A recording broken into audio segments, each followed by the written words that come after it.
bienvenue dans Marie sans filtre. Tu écoutes l'épisode qui s'appelle Je survis au harcèlement de mon ex. Je suis en Survivor Tour. Survivor Tour, c'est le Tour de France à pied contre les violences sexistes et sexuelles que j'ai commencé en 2020. J'ai déjà fait plus de 2200 km depuis Dunkerque et je me trouve actuellement dans le Finistère Sud, la frontière avec le Morbihan, à Clohars-Carnoët. Je m'appelle Marie-Albert, j'ai 27 ans, j'habite nulle part, je suis une femme cisgenre, blanche, pansexuelle, célibataire, jeune, mince, valide et athée, et également d'origine bourgeoise. Cet épisode, c'est une suite de l'épisode qui a été publié ce matin, qui s'appelle « Je survis à la dépendance affective », puisque ça poursuit l'histoire, mon histoire avec Yanis Bayouri, qui est un mec cisgenre que j'ai rencontré sur mon Survivor Tour.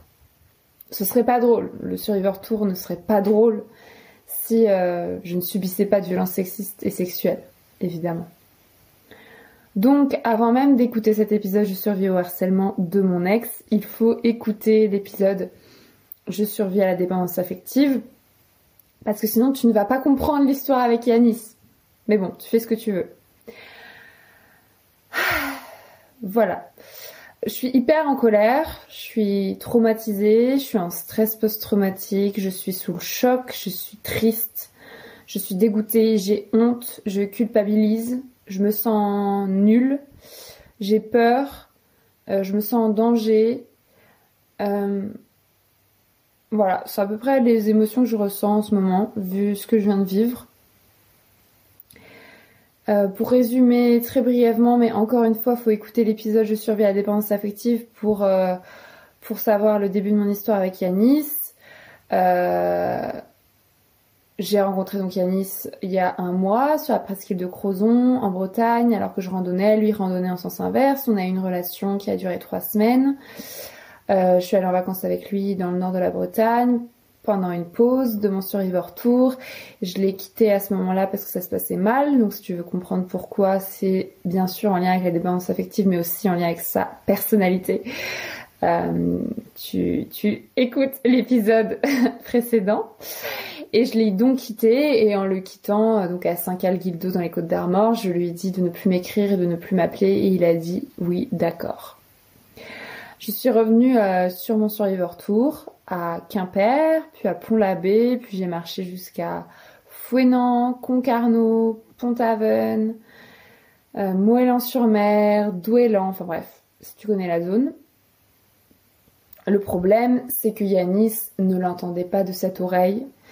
Donc je répète, il s'appelle Yanis Bayouri, c'est une personne dangereuse. Si vous la connaissez, si tu la connais, voilà. Il n'a pas supporté que je le quitte. Il n'a pas supporté que moi, son objet, je décide de la fin de la relation. Ça l'a rendu complètement fou. Après, c'est dangereux d'utiliser toujours le vocabulaire de la santé mentale, de la folie, de la maladie pour traiter de personnes violentes, car je pense qu'il sait très bien ce qu'il fait.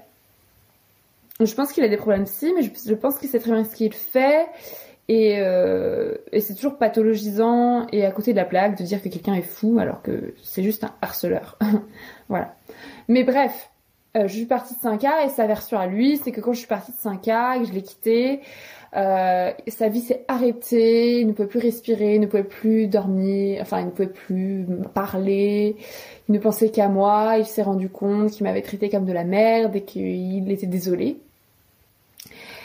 Et donc il a passé les 3 jours suivants avec ses potes, parce qu'il était en vacances avec ses potes, à ne rien faire. Parce que j'ai beaucoup de mal à imaginer, puisque quand j'étais sur place, il me traitait hyper mal, il ne s'occupait pas de moi, j'étais un pot de fleurs, et il passait tout son temps avec ses potes à faire la fête. Mais soit.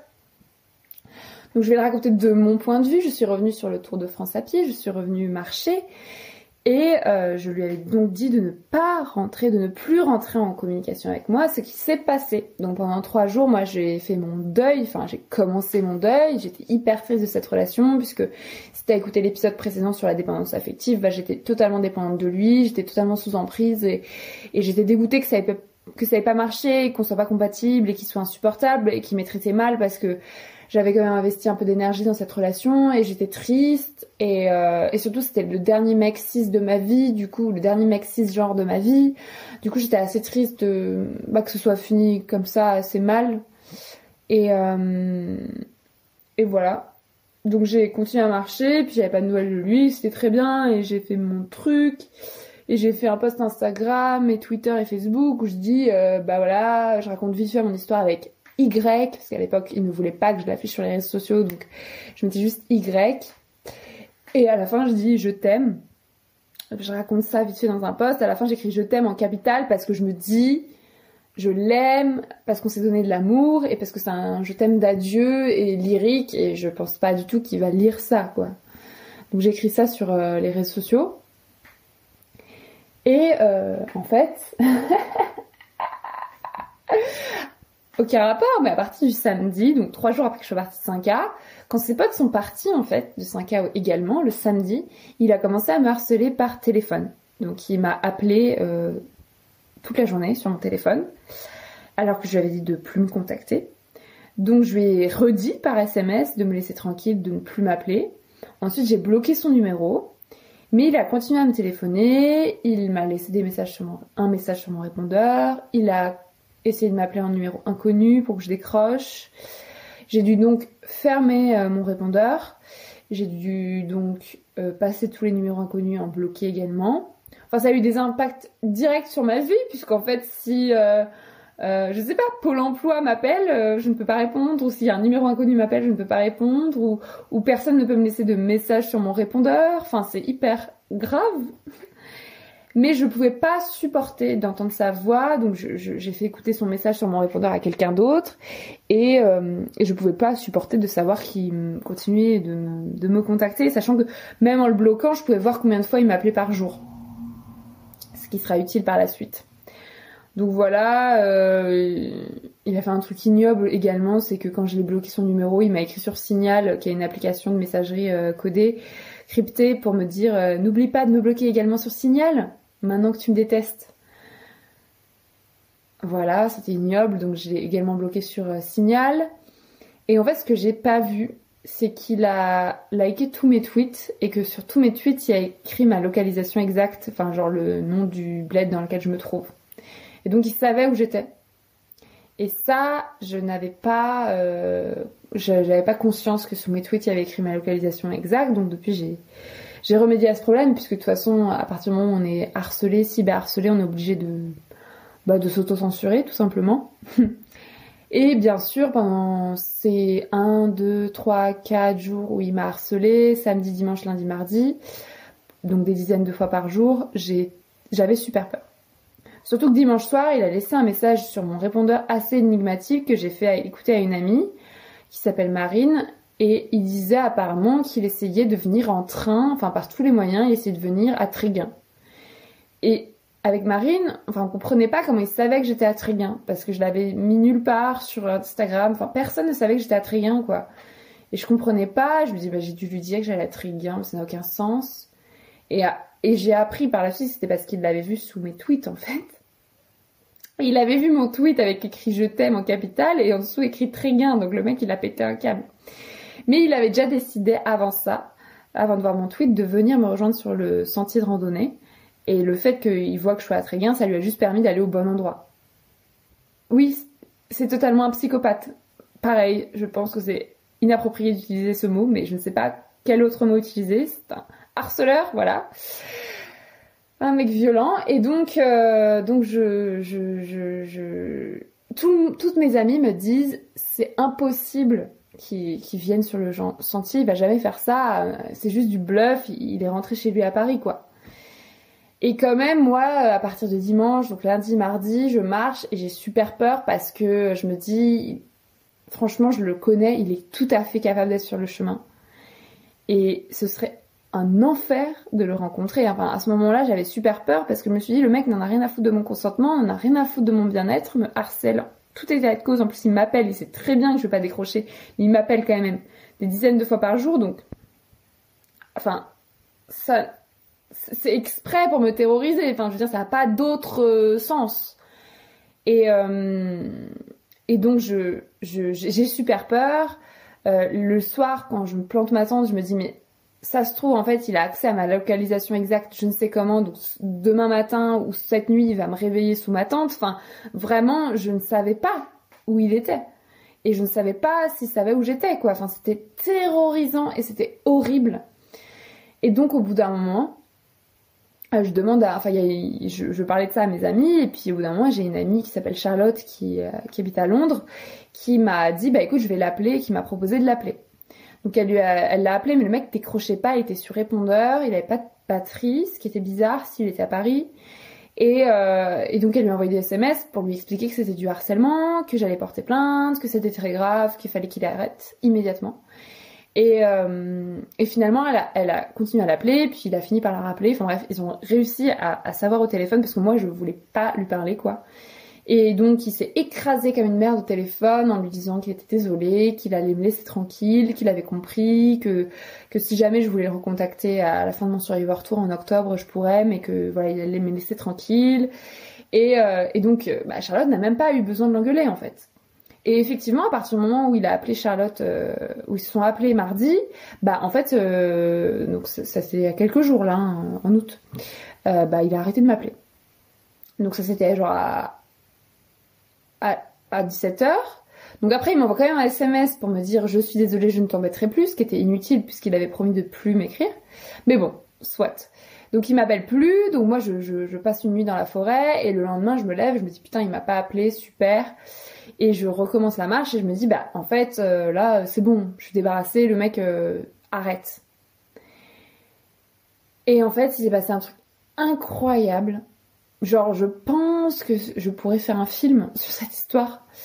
Je marche et j'écoutais Le Cœur sur la table, le podcast de Victoire Toyon de Binge Audio. Bon, ça me terrorise d'écouter des podcasts sur l'amour parce que bon, c'est déprimant hein, de réfléchir à l'amour dans cette société patriarcale et hétérosexiste. et surtout vu mon background. Enfin bref, CF, l'épisode précédent sur la dépendance affective. Mais bon, soit je me force à écouter Le Cœur sur la table parce que j'ai quand même pas mal d'épisodes en retard. Et donc en écoutant, je me dis oui. Et j'arrive dans un port qui s'appelle Douélan. Et en fait, le GR, le sentier de randonnée, le GR34, il est un peu au-dessus du port. Donc j'arrive sur un promontoire et j'ai un banc. Et je me dis, là j'écoute le dernier épisode du Cœur sur la table, celui où elle dit bon été à tous, on revient à la rentrée. Et voici nos recommandations de films pour l'été. Et là, je me dis, je vais me poser sur le banc et je vais regarder les restos à Douélan parce que je voulais me faire un resto parce qu'après j'avais genre une énorme journée de marche. Mais à ce moment-là, j'avais marché que 5 bornes, quoi. Enfin, c'était juste, je m'étais levée 1 heure avant, quoi. Et je vais pour m'asseoir sur le banc et je regarde en bas vers le port et là, genre à 10 mètres, il y avait un food truck et en face, il y avait des tables et des chaises au bord du port et je vois Yanis Bayouri. Je vois ses yeux qui me regardent avec son regard de psychopathe. Et tous les deux, on a halluciné, tu vois. Tous les deux, on était hallucinés. Lui, parce qu'il pensait plus du tout me voir. Et moi, parce que j'étais en état de choc. Enfin, je pense à ce moment-là, j'ai dissocié. Et j'avais l'impression d'être un peu en dehors de mon corps. Et pendant toute l'interaction que j'ai eue avec Yanis, ça a duré 1 heure quand même, j'avais l'impression d'être un peu en dehors de mon corps. J'étais en mode, waouh, là, je suis... Ok, qu'est-ce que je vais faire? En fait, je savais pas quoi faire et je me voyais faire des trucs et je me disais, mais je ne veux pas être ici. En fait, je veux pas que ça se passe. Genre, c'est une hallucination. Et je me suis assise sur le banc, puis j'ai rangé mes écouteurs, j'ai arrêté d'écouter le podcast et je me suis dit, merde. Où je me suis dit, putain, c'est un psychopathe. Enfin, en fait, j'ai cru que j'avais une hallucination et je suis descendue, je suis allée le voir. Et le mec était en état de choc aussi et je lui ai gueulé dessus, quoi. Tu vois, je lui ai dit, mais t'es un fou, t'es un psychopathe, t'es un harceleur, c'est horrible ce que tu fais. Pourquoi tu fais ça? Tu fais trop de la merde. C'est quoi ton problème? Qu'est-ce que tu veux? C'est horrible, je vais devoir porter plainte. Enfin, pourquoi tu fais ça? Ça sert à rien. Et le mec a été... Enfin, je crois qu'il a pas fumé de joint pendant toute l'heure, ce qui ne lui ressemble pas du tout. Il est resté juste paralysé pendant 1 heure. Et moi, je gueulais. Et la meuf du food truck, elle m'a engueulée, tu vois. Elle me disait, mais... Par contre, si vous voulez vous disputer, vous pouvez aller plus loin. Et j'étais en mode, non. Et elle me dit, mais dans ce cas, baissez d'un ton. Et je lui dis, mais non. Non, mais en fait, moi, je ne vais pas baisser d'un ton. Hein. Ce mec est un psychopathe. Ce mec me poursuit sur le chemin. Je vais porter plainte. C'est un harceleur. Et la meuf du food truck, elle était tellement saoulée que je tue son business que... parce que je gueulais et tout le monde me regardait, tu vois. Mais je gueulais pas fort. Hein. Je gueulais comme là, je parle. Et du coup, au bout de 10 minutes, elle revient avec deux femmes et elle me dit « Ah, j'ai trouvé ces dames qui vont au commissariat justement de je sais pas quel bled. Elles veulent bien vous emmener. » Et moi, j'étais en mode « Mais en fait, merci, mais je ne vais pas partir tout de suite. Là, je sais pas trop ce que je vais faire, mais je suis pas prête à partir. Je dois encore parler avec Yanis. » Et donc, elle me dit « Bah, c'est con, hein, parce que là, elles vont exactement là où vous allez. Elles voulaient vous emmener et puis... Enfin, tu vois, elle se devait se dire, c'est qui cette meuf pourrie gâtée? Genre, elle me fait chier en disant qu'elle va porter plainte, et puis quand je lui propose d'aller à la commissariat, elle veut pas, tu vois. Et moi, je te demande, non, mais en fait, arrêtez de décider à ma place. Et du coup, elle me dit, bon, bah, dans ce cas, vous baissez d'un ton, hein. Et je te demande, non, je vais pas baisser d'un ton, genre, ce qui se passe est très grave. Et tu vois, c'est ouf, parce que cette meuf, depuis, j'ai appris qu'elle était lesbienne, et genre, je me dis, on est dans une société dans laquelle on dit aux femmes de se taire en permanence, alors y compris quand moi je suis en danger vraiment face à un mec qui me poursuit depuis 4 jours et qui est un harceleur. Et le truc c'est que lui il était arrivé avant moi au food truck, il avait pris son café, il avait donné à recharger son téléphone à la meuf, donc il avait plutôt une bonne relation avec la meuf. Elle voit arriver une hystérique comme moi qui se met à hurler sur le mec, elle a pas compris quoi. Je bois un peu d'eau. Ah.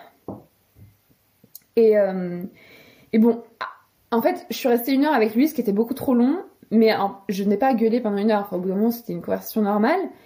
Et donc, je lui dis, mec, en fait, là, je vais porter plainte.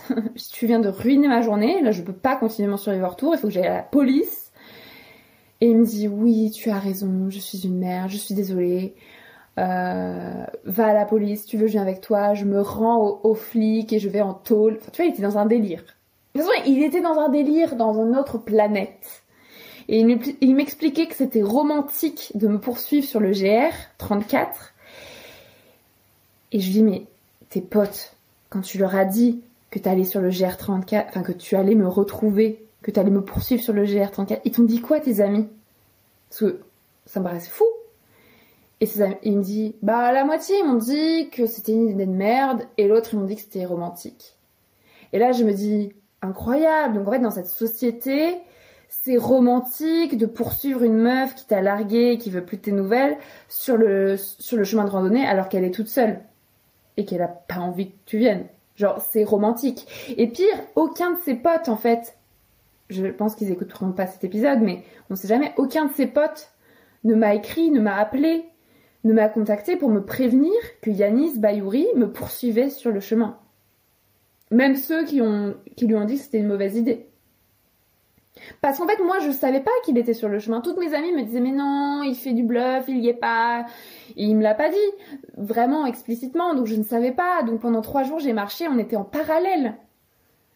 Et en plus, il me dit, oui, mais tu sais, hier j'ai parlé à Charlotte au téléphone et j'ai réalisé qu'effectivement je faisais de la merde et que ça servait à rien. Et là, j'étais en route pour faire du stop, retourner à Quimperlé et prendre le train pour Paris. Mais my ass, il se foutait de ma gueule encore une fois. Genre le mec était attablé sur un port en train de boire un café. Il n'était pas du tout en train de prendre le train pour aller à Paris. Donc tu vois, je me dis, ça se trouve à 10 minutes près, je l'aurais pas rencontré, mais en fait, si, il était littéralement en train de marcher là où je marchais et il me cherchait. Et en plus, le truc hyper flippant, il demandait depuis 3 jours à tous les randonneurs, randonneuses qu'il rencontrait s'ils m'avaient vu.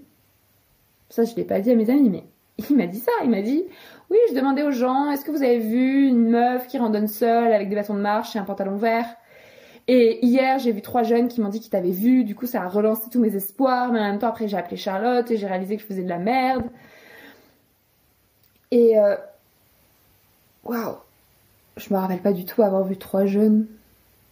Mais bon, apparemment ils m'ont vu et ils l'ont dit à Yanis après. Et pareil, personne ne m'a dit, les gens que j'ai rencontrés sur le chemin, qu'il y avait un espèce de pervers harceleur qui demandait à tout le monde « Est-ce que vous avez vu une meuf avec des bâtons de marche et un pantalon vert ?» Alors que j'ai dû en croiser des gens qui avaient croisé Yanis avant moi, puisqu'il était devant moi, plus ou moins. Et c'est ouf. Et j'arrive chez les flics et je dois négocier pour porter plainte pour harcèlement et ils me disent « Non, harcèlement, il faudrait qu'il y ait des conséquences psychologiques. » Je dis « Mais il y a vraiment des conséquences psychologiques, là j'ai peur de mourir. » Non, mais il faudrait que vous veniez avec un certificat médical d'un médecin. Mais n'importe quoi, c'est n'importe quoi. Il n'y a jamais écrit dans la loi qu'il faut venir avec un certificat médical d'un médecin. J'ai déjà porté plainte pour harcèlement. Il n'y a pas besoin d'un certificat médical, c'est du bullshit. Du coup, j'ai dû expliquer aux flics ce que c'était que du harcèlement. Au début, ils voulaient juste prendre une plainte pour appel malveillant, appel téléphonique malveillant. Mais il n'y a pas d'appel téléphonique malveillant, il y a juste du harcèlement. Le mec est venu sur le chemin pour me retrouver.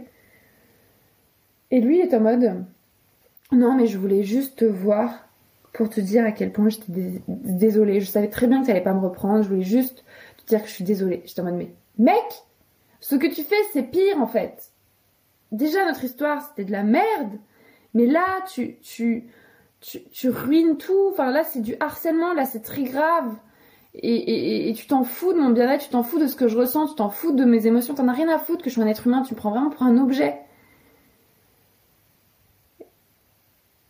Et après, il m'a expliqué qu'il m'appelait en permanence, mais qu'il pensait que comme je l'avais bloqué, je pouvais pas voir combien de fois il m'avait appelé, et qu'il m'appelait juste pour entendre le son de ma voix sur mon répondeur.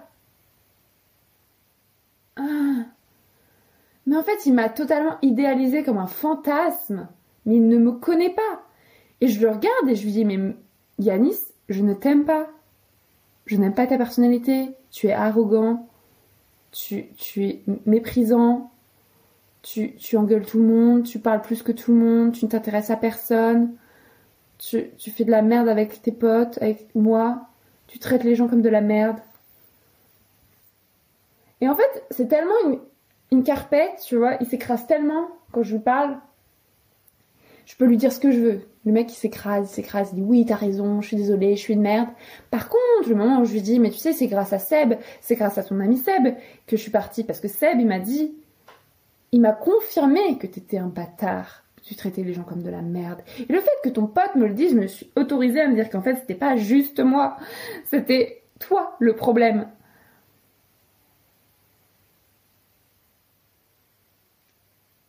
Et là, il s'est énervé contre Seb. Ah putain, mais Seb, c'est vraiment lui, il m'a pas soutenu quand t'es parti, j'étais au bout de ma vie, et il m'a forcé à faire la vaisselle, et tu te rends compte, moi j'organise les vacances pour tout le monde, et je fais à manger pour tout le monde, et t'as vu comment il remercie, c'est vraiment un connard, voilà comment il parle de moi. Et je t'en mode, mais mec, remets-toi en question, tu fais que de la merde. Genre, et là tu t'énerves, parce que j'ai dit que ton pote avait dit ça, mais c'est toi le problème, quoi. Oh. Et donc je suis restée 1 heure, et à la fin, je te jure. Donc je lui dis, mais mec, il y a un problème. Là, toi, tu dois aller en stop à Quimperlé pour prendre le train. Et moi, je dois aller en stop à Quimperlé pour porter plainte. On va pas prendre le même stop. Il y a des limites. Et tu sais, c'est quoi le pire? C'est que j'avais envie de le baiser. Il a tellement appris sur moi et on est tellement dépendants affectifs l'un de l'autre. Il faut écouter l'épisode précédent. Je le répète pour la 17e fois. Que il y avait pas mal de moments où je me disais, tiens, quand même, là, on est en train de s'engueuler, alors on pourrait juste baiser. Et ce serait trop stylé, parce que quand on baise, c'est trop stylé. Mais après, je me disais, bon, si on baise, ça va brouiller le message. Et puis, l'intégralité de mes amis vont me renier. Et à la fin, donc, il me dit, bah écoute, je vais appeler des taxis jusqu'à ce qu'il y ait un taxi qui vienne. Et donc, c'est moi qui suis partie faire du stop. Lui, il attendait son taxi, apparemment. Et donc, je pars. Je lui dis au revoir. Il me dit bon voyage. Et là, il m'a fait le truc qu'il me fait à chaque fois que je pars. Il s'est retourné sur sa chaise et il m'a regardé jusqu'à ce que je disparaisse au coin de la rue, avec son regard, je me répète, de psychopathe. Et je me suis dit en partant, oh mon Dieu, j'ai pris la meilleure décision. Je suis partie, je me suis libérée de son emprise pour la 2e fois. Yes. Et j'ai fait du stop et j'étais... Je suppliais la route de me porter une voiture parce que j'avais trop peur que Yanis arrive pour faire du stop à son tour, quoi. Et heureusement, il y a un mec qui est arrivé et qui m'a pris en stop et qui m'a emmené à la commissariat. Et il n'a pas pu s'empêcher de me dire quand je lui ai raconté, mais en même temps, vous prenez des risques à marcher toute seule.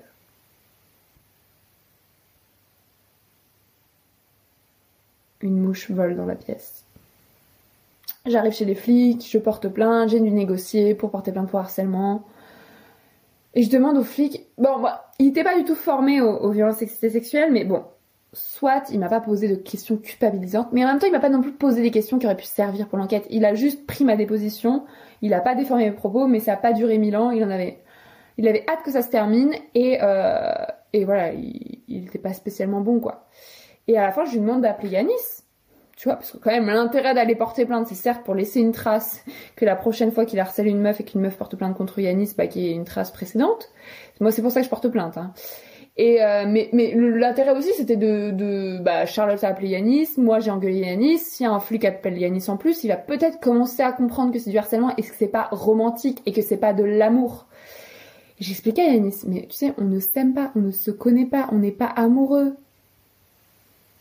Et Yanis était content de l'entendre. Il me disait, ah, je suis content que tu me dises que tu m'aimes pas comme ça. Oui, c'est ce que je voulais que tu me dises. Maintenant, je suis satisfait. Et j'étais en mode, oui, c'est bon, t'as eu ton point final à l'histoire. Tu as eu ton moment où tu contrôles. Maintenant, tu peux rentrer chez toi et te calmer parce que ça fait effectivement une semaine que tu fais une crise de dépendance affective et de violence harcelatoire. Ça ne veut rien dire. Et donc, le flic appelle Yanis. Et Yanis était bien dans le train et ça coupait et il entendait les rails, etc. Et ce qui était trop drôle, c'est que quand j'étais à Saint-Calguildo en vacances avec Yanis, j'avais trouvé son passeport et j'avais fait une photo de son passeport et du coup j'avais toute l'identité de Yanis et du coup on avait son adresse et du coup le flic vérifie l'adresse de Yanis avec lui au téléphone et Yanis était en mode oui j'habite bien à cette adresse-là. Donc si vous voulez savoir, il habite à Champigny-sur-Marne. Si vous connaissez un Yanis Bayouri à Champigny-sur-Marne, c'est un mec violent et un harceleur. Et donc après... Quand même, donc le flic dit, en gros vous allez être convoqué bientôt par le commissariat à côté de chez vous. Mais bon, ça on y croit. Et il y a quand même Yanis qui a commencé à négocier parce que quand il était dans son délire, quand on était sur le port, il était en mode oui, je vais me livrer à la police, aller en prison. Mais là, il avait commencé à se déchauffer et au téléphone avec le flic, il a dit non, mais je le harcèle pas, je voulais juste savoir pour m'excuser.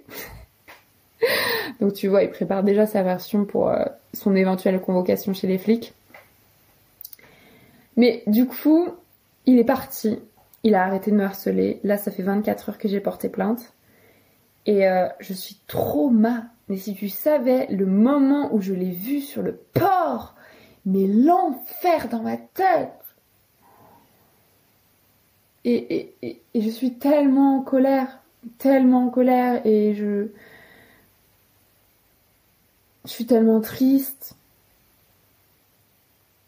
Et je suis sûre que le mec n'a rien compris parce que du coup je lui ai dit mais mec faut que tu vois un psy, faut que tu lises des femmes, que t'écoutes les femmes, que la prochaine fois que t'as une meuf tu la respectes, tu l'écoutes, tu fasses ce qu'elle te dit, tu écoutes ses besoins, il faut que tu te remettes en question complètement, il faut que tu te fasses accompagner, il faut que tu parles à des gens, à tes potes.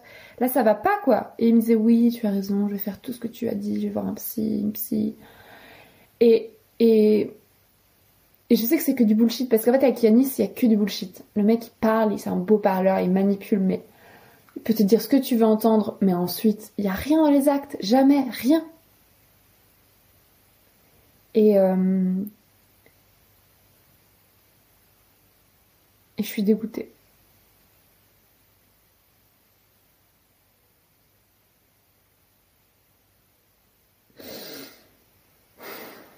Tu sais, je me sens tellement coupable, je me dis j'ai tellement honte, comment j'ai prévu relationner avec un mec pareil pendant 3 semaines. Alors c'est pas moi qui suis responsable des violences que je subis, mais what? Et lui là, il est rentré chez lui, bien tranquillement. Il a eu ce qu'il voulait. Il a son histoire bien tragique dans la tête, avec ses regrets. Mais moi, en fait, je suis traumatisée. Moi, j'ai subi une violence de plus dans ma misérable vie de violence. Et, et maintenant, je suis terrorisée. Et demain, je vais marcher et je vais avoir peur en marchant. Et je peux plus faire confiance à aucun homme cis. Et je peux plus relationner avec un homme cis. Je suis traumatisée, en fait. Tu sais, je suis juste traumatisée. Lui, il est pas traumatisé.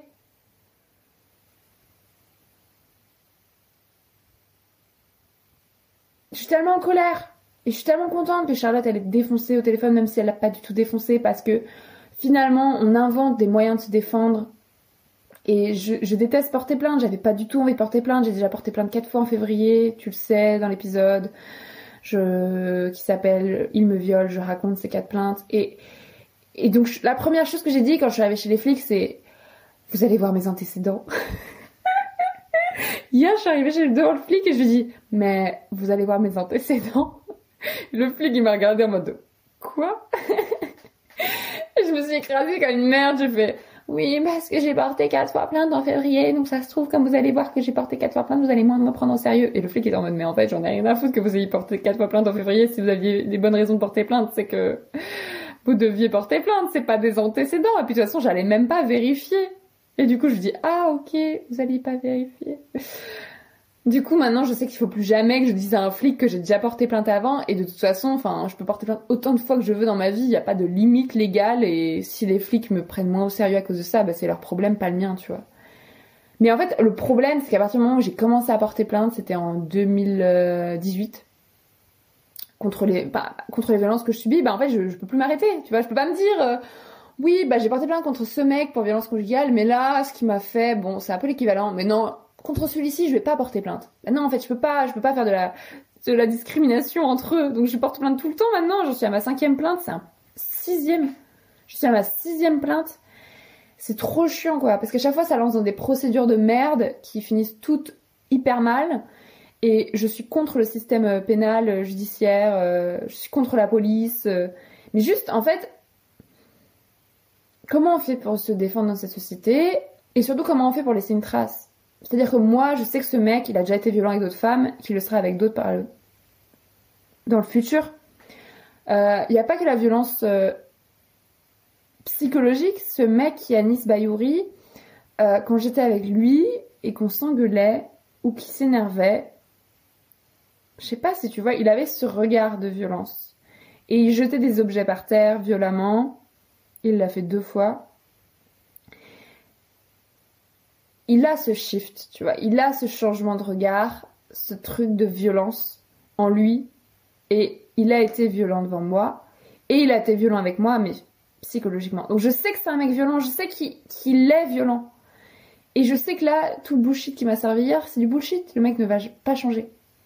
Donc comment on fait pour se défendre et comment je peux m'assurer qu'il ne fait ça à personne d'autre dans le futur? Parce que moi, c'est ça qui me révolte. C'est de me dire, je ne veux pas qu'il fasse ça à qui que ce soit d'autre. C'est insupportable pour moi de me dire que j'ai subi ça et que maintenant, il y a une autre meuf qui va subir ça. C'est pas possible. Et je peux pas tuer le mec. Donc, qu'est-ce que je fais?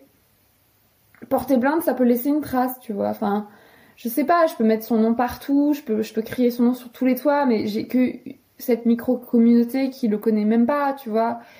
Et en même temps, la dernière fois, j'ai crié le nom de mon violeur, qui est Yacine El Azaz. J'ai trouvé 2 autres victimes de viol, du même mec. Dont une qui a porté plainte. Et maintenant, nos 2 affaires sont liées. Donc ça sert pas à rien de crier leur nom sur tous les toits, et j'invite tout le monde à le faire, parce qu'on a peur de crier le nom de nos agresseurs sur tous les toits, mais en fait, à partir du moment où je crie leur nom, c'est eux qui sont terrorisés. Maintenant, c'est Yacine El Azaz qui est terrorisé par moi, c'est Paul Boulben qui est terrorisé par moi, c'est Yanis Bayouri qui est terrorisé par moi, en fait. C'est eux qui sont terrorisés. Et la peur doit changer de camp. C'est le but de ma life. La peur doit changer de camp et on doit les terroriser. Et il faut les terroriser. Et il faut qu'ils aient peur, parce que s'il y a que quand ils auront peur qu'ils arrêteront. Mais malheureusement, ils ont arrêté avec moi, mais est-ce qu'ils arrêteront avec les autres femmes, tu vois? Ça, j'en doute de ouf. Et avec les autres personnes sexisées. Pas que les femmes.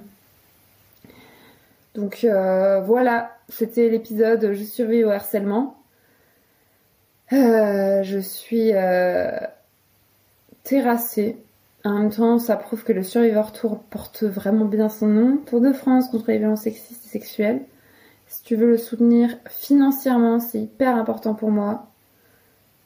Je t'invite vraiment à contribuer de quelques euros à ma cagnotte Tipeee. Il y a des contreparties. Tu peux gagner des contreparties, dont mon roman La Puissance en avant-première. Et ça, c'est une super cagnotte auquel pas mal d'entre vous participent déjà. Merci beaucoup. J'ai mis son lien dans la description de ce podcast, ou j'ai mis son lien dans la bio de mon compte Instagram ou de mon compte Twitter. C'est hyper important de me soutenir financièrement. Merci beaucoup. Et voilà. Je pense à toutes les personnes qui ont vécu ça, qui vivent ça ou qui vivront ça. Et on n'est pas seul. Et il faut qu'on agisse. Ouais. Il faut qu'on leur fasse peur. Il faut qu'on les arrête par tous les moyens. Et si vous avez des moyens, racontez-moi. Mon pseudo, c'est Marie-Albert FR sur tous les réseaux sociaux. Et je continue mon Survivor Tour envers et contre tous jusqu'à Arcachon cette année. J'espère que d'autres épisodes suivront sur une tonalité plus positive cet été, puisqu'il me reste encore 2 mois de marche. 1 mois et demi. Oh, c'est bientôt fini!